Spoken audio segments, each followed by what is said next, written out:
trading, and colonies. The Greek peninsula was extremely mountainous, with poor quality soil.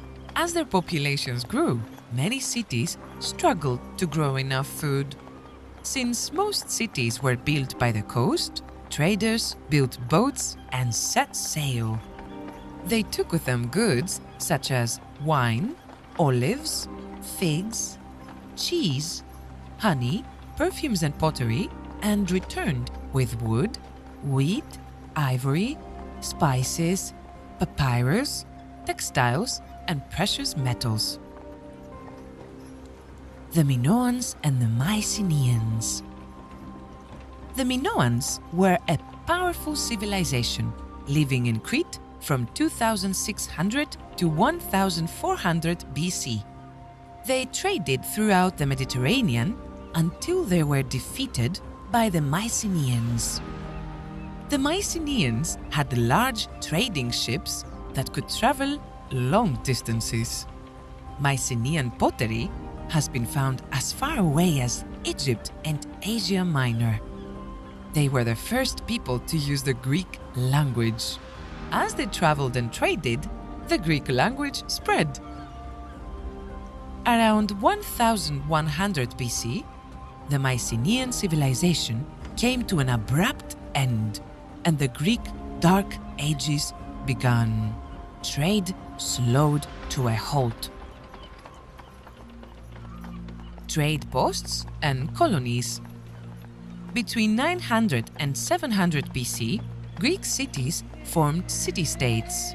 The most powerful city-states set up trade posts and colonies in places with raw materials and fertile land.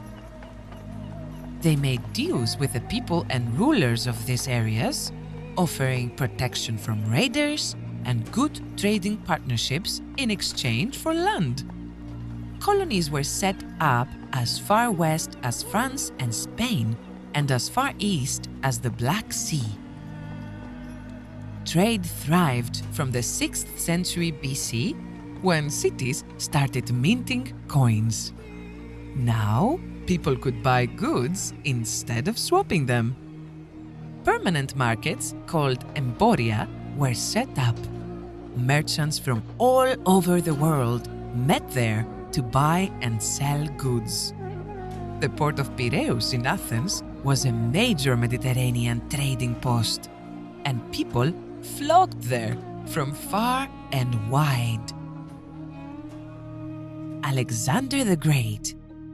During his short rule, 336 to 323 BC, Alexander the Great expanded his vast empire from Greece to India. Trade within the empire boomed.